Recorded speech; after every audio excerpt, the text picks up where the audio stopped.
મારું નામ છે સાધુ વિવેક નિષ્ઠદાસ. આજે સૌ જાણીએ છીએ તે મુજબ 21મી જૂન એટલે કે વિશ્વ યોગ દિવસ છે. આજે વિશ્વના તમામ દેશોની અંદર લોકો યોગાસન કરશે, ભારતીય સંસ્કૃતિ અને સનાતન ધર્મનો મહિમા સમજશે. એવી જ રીતે અહીંયા અટલાદરા, વડોદરા BAPS સ્વામિનારાયણ મંદિરમાં પણ આપણે જોઈ રહ્યા છીએ તે મુજબ અત્યારે સવારના પહોરની અંદર સંતો અને બાળકો ઘણા બધા અહીંયા યોગાસન કરી રહ્યા છે.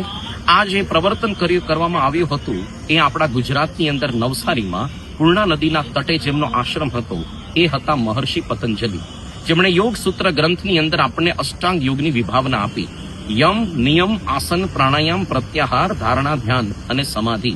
બહુ જ ઓછા લોકો અંતિમ કક્ષા સમાધિ સુધી પહોંચી શક્યા છે, જેમાંના એક હતા ભગવાન શ્રી સ્વામિનારાયણ.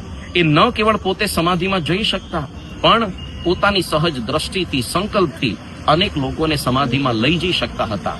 અને એમણે પોતાના સંતોને પણ યોગાસન પ્રાણાયામ શીખવાડ્યા હતા.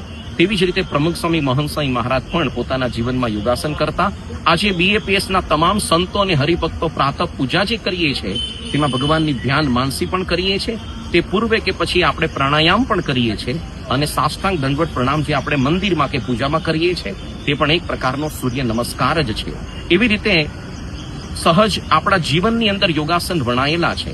આજે ન કેવળ અહીંયા અટલાદરા વડોદરા મંદિરમાં પણ BAPSના આવા 1600થી વધારે મંદિરોમાં સંતો હરિભક્તો યોગાસન કરવાના છે.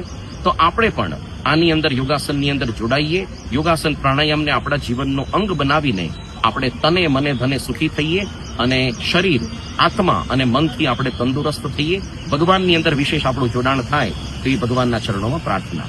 જય સ્વામિનારાયણ.